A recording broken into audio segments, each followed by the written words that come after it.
Voilà un peu plus de 24 heures qu'un cessez-le-feu a été conclu à Gaza, un cessez-le-feu entre Israël et le Hamas qui, sur le terrain, semble tenir. L'accord conclu entre les deux parties belligérantes prévoit notamment un allègement du blocus de Gaza. Les points de passage entre Israël et la bande de Gaza devraient être rouverts et il devrait y avoir également une extension de la zone de pêche. Mais cet accord peut-il aller plus loin à la levée du blocus de Gaza? Les pourparlers de paix israélo-palestiniens vont-ils être relancés? On en parle avec nos invités. En direct de Ramallah, bonsoir Majed Bamia, vous êtes diplomate en charge du dossier des prisonniers au ministère palestinien des Affaires étrangères. Et puis en direct de Jérusalem, Emmanuel Nachom, bonsoir monsieur, vous êtes porte-parole du ministère israélien des Affaires étrangères. Enfin plus précisément, vous allez prendre vos fonctions lundi. Merci à tous les deux d'être avec nous. Majed Bamia, ce cessez-le-feu, est-ce qu'on peut dire que c'est une victoire pour les Palestiniens? C'est en tout cas ce qu'affirme le Hamas. Ce que nous disons, c'est que c'est une bonne nouvelle, cette fin de l'agression et ce cessez-le-feu qui va permettre d'arrêter le bain de sang palestinien dont nous avons été les témoins pour 50 jours. 2100 morts palestiniens, la moitié des enfants, des femmes, des vieillards et plusieurs centaines de jeunes palestiniens. Beaucoup de civils ont été tués, 10 000 maisons, 600 000 déplacés.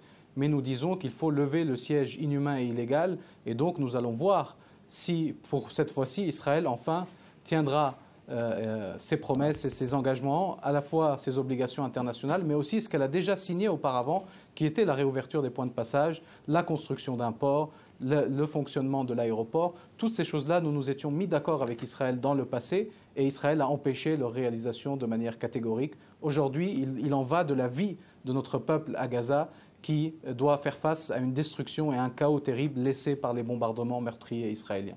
Emmanuel Nachom, est-ce que vous vous félicitez, vous également, de ce cessez-le-feu Oui, tout à fait.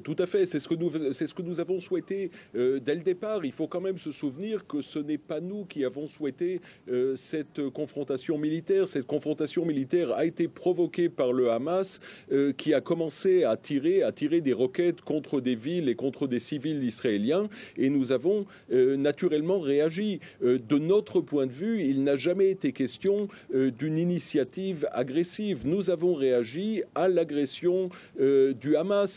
Le Hamas, d'ailleurs, qui a rompu 10 fois ou plus des cessez-le-feu ou des trêves qui ont été proposées lors de cette confrontation. Majed Bamia, après 50 jours de guerre, j'ai envie de vous dire, qu'est-ce que vous avez gagné finalement? Parce que on revient un peu au point de départ. En tout cas, c'est le sentiment qu'ont les Gazaouis. C'est ce que nous rapportent les reporters sur place. Nous ne permettrons pas que nous revenons au point de départ. Nous n'autoriserons pas le monde à oublier les morts et les crimes qui doivent être jugés contre notre peuple. Nous n'autoriserons pas le monde à oublier les vivants qui maintenant, désormais, veulent se réconcilier avec la vie. Nous n'autoriserons pas cette occupation à se poursuivre et donc nous allons œuvrer pour l'unité du territoire et du peuple palestinien et pour l'indépendance. On en a marre de cette logique inversée de celle que les porte-paroles successifs israéliens ramènent, comme si la justification de l'occupation, ça serait qu'il y ait la résistance, alors que la justification de la résistance, c'est parce qu'il y a occupation, comme si le siège a eu lieu parce qu'il y avait les tunnels, alors qu'on sait que les tunnels ont été construits parce qu'il y avait un siège.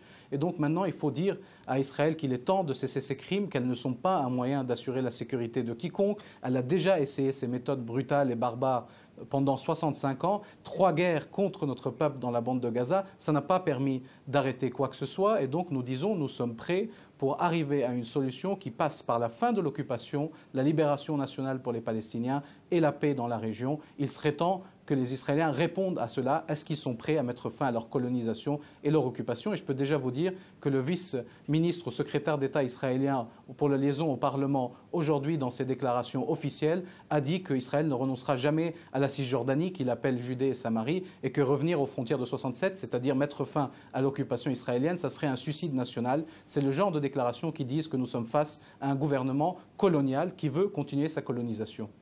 Emmanuel Nachom, vous répondez quoi à Majed Bamia? Est-ce que vous êtes prêt à relancer Ouais, en fait, j'ai beaucoup de choses à répondre. Tout d'abord, il ne faut pas oublier que la bonne volonté israélienne, elle a toujours été là. Elle a été là depuis les accords d'Oslo. Et si l'on se rappelle, la réponse palestinienne au sommet de Camp David en 2000 a été la deuxième intifada. Donc la violence, en fait, est un instrument qui est utilisé délibérément par les Palestiniens et dans un but qui est lié aussi à un manque de volonté de négocier et d'arriver à un accord. Maintenant, ce qu'on voit à Gaza, c'est entièrement différent. Ce qu'on voit à Gaza, c'est une organisation qui ne veut pas la paix. C'est une organisation dont la charte déclare clairement qu'elle veut détruire l'État d'Israël et qui poursuit une logique islamiste, violente et terroriste en utilisant des roquettes et d'ailleurs en se cachant derrière la population palestinienne. Parce qu'il faut quand même parler du sort de la population palestinienne. Vous mentionniez les Gazaouis. Les Gazaouis ont souffert et les Gazaouis continueront à souffrir tant qu'ils seront sous la férule d'une organisation qui est proche de ISIL, qui est proche de Al-Qaïda et dont l'idéologie et l'objectif est la destruction de l'État d'Israël. Majed Bamia, justement, qu'est-ce que vous répondez à Emmanuel Nachon lorsqu'il dit finalement que le Hamas ne reconnaît pas Israël, à la différence d'ailleurs du Fatah? Est-ce que vous allez pousser vos alliés du Hamas à reconnaître l'État d'Israël? Est-ce qu'il n'est pas temps pour le Hamas de le faire? Non, vous savez, on voit les porte-paroles israéliens répéter les mêmes mensonges à souhait. Et on leur dit arrêtez d'essayer de rendre votre communication plus performante et mettez fin à votre occupation, ça rendra votre tâche beaucoup plus facile. L'occupation israélienne n'a pas commencé avec la création du Hamas, le Hamas n'a été créé qu'en 1987. Le siège n'a pas commencé avec le Hamas. L'occupation et la colonisation en Cisjordanie n'ont aucun rapport avec le Hamas. Et donc nous savons que la source de la violence et de l'injustice dans cette région du monde, c'est cette occupation. Et je vais vous donner un exemple très simple. C'est comme si vous parliez des Noirs aux États-Unis qui luttaient dans le mouvement contre la ségrégation et quelqu'un à qui vous parliez vous dit mais le problème, vous savez, c'est Malcolm X. Et vous lui dites non, mais il y a Martin Luther King, qu'il parle à Martin Luther King. Et le problème n'est ni Martin Luther King ni Malcolm X, c'est la ségrégation. Mettez fin à la ségrégation, vous mettez fin à la source de la violence et de l'injustice. Nous avons proposé à plusieurs reprises des moyens politiques, mais testons la bonne volonté israélienne. Est-ce que le représentant israélien aujourd'hui de ce gouvernement colonial peut dire qu'Israël est prêt à démanteler les colonies? Est-ce qu'Israël est prêt à retourner aux frontières de 67? Et il est présent aujourd'hui à Jérusalem, sa partie est est annexée illégalement, c'est un territoire occupé. Est-ce qu'ils sont prêts à se retirer de ce territoire occupé et de l'ensemble des territoires occupés? Qu'ils répondent à ces trois questions et nous testerons cette bonne volonté israélienne. Nous avons la réponse, 500 000 colons, 2 000 Palestiniens tués, 1 500 Palestiniens arrêtés en Cisjordanie au cours des 2 derniers mois, dont 37 députés palestiniens. Je pense que cela est très clair. Emmanuel Nachon, Majed Bamia vous interpellait au début de ce face-à-face. Est-ce qu'Israël tiendra ses engagements? Est-ce qu'il y aura bien un allègement du blocus de Gaza, comme le stipule cet accord? Et est-ce que vous vous engagez à la reconstruction? Parce qu'il faut le rappeler à nos téléspectateurs, il y aura un second round de négociations en Égypte. Est-ce que vous vous engagez à la reconstruction d'un port et de l'aéroport de Gaza? Ben, écoutez, nous n'y sommes pas encore. Comme vous savez, il y a un premier stade qui consiste en fait en un cessez-le-feu. Le deuxième stade qui viendra ultérieurement sera une négociation ou une discussion sur d'autres aspects qui permettront le développement de Gaza. Nous n'avons rien contre le développement de Gaza. Il ne faut pas oublier, puisque mon collègue palestinien mentionnait les colonies, il ne faut pas oublier qu'Israël a démantelé toutes ses colonies dans la bande de Gaza et a quitté la bande de Gaza en 2005. Nous n'occupons pas la bande de Gaza. En 2007, c'est-à-dire il y a 7 ans, le Hamas, qui est un mouvement extrémiste et dangereux, a pris le pouvoir par un putsch militaire, d'ailleurs qui était dirigé contre l'autorité palestinienne et contre l'OLP que représente M. Bamia. Et des membres de l'OLP ont été assassinés par le Hamas. Donc de fait, il y a une organisation qui se révolte contre l'autorité de l'autorité palestinienne qui est l'interlocuteur de l'État d'Israël. Alors, dans cette situation, c'est quand même un peu compliqué.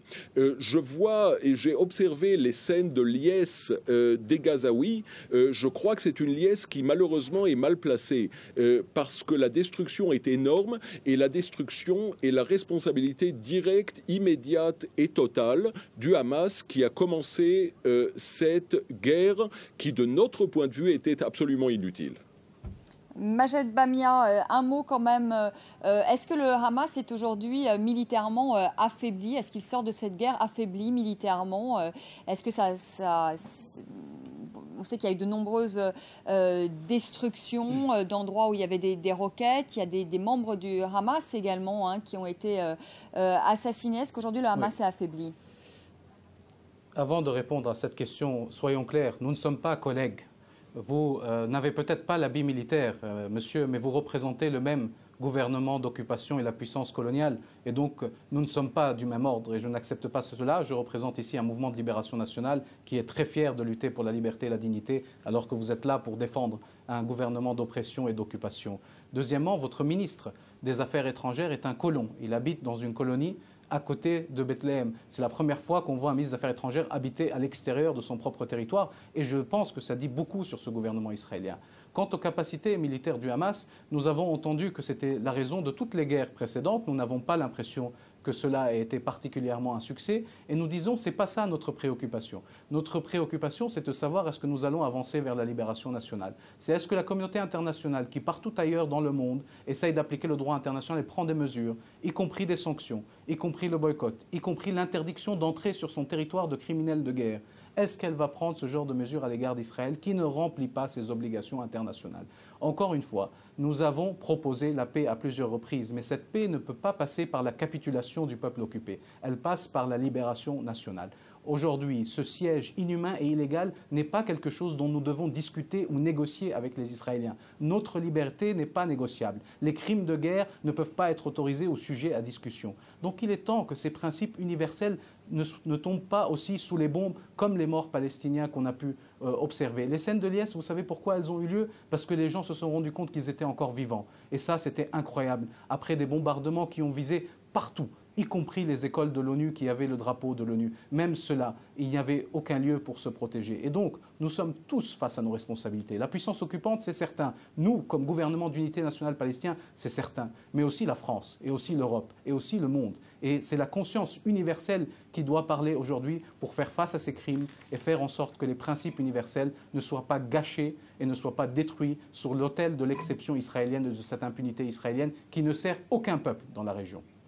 Emmanuel Nachon, un dernier mot avant de clore ce face-à-face. Est-ce que vous croyez en une reprise des pourparlers de paix? Oui, j'y crois. Oui, j'y crois profondément. Et si vous me permettez de dire aussi que je suis profondément désolé par l'hostilité de M. Bamia, il faut qu'il sache, il faut que vous sachiez que notre main sera toujours tendue pour la paix, pour la négociation, pour la discussion. Quand vous tuez 2100 Palestiniens, ne vous attendez pas à autre chose que l'hostilité. Quand vous tuez 2100 Palestiniens dont 570 enfants, ne pensez pas que notre attitude sera autre chose qu'hostile. Elle est hostile à l'occupation. Et c'est quelque chose de naturel, mais ça ne veut pas dire que nous ne sommes pas prêts à faire la paix, mais pas aux dépens de notre liberté, comme tous les autres peuples du monde. Merci à tous les deux d'avoir accepté de participer à ce face-à-face. Merci beaucoup Emmanuel Nachon en direct de Jérusalem et merci à Majed Bamia qui était avec nous en direct de Ramallah. Merci à vous de nous avoir suivis. Très belle soirée. Tout de suite, le journal Raphaël Kahn. Je vous retrouve demain soir à partir de 18h, heure de Paris. Très belle soirée sur France 24.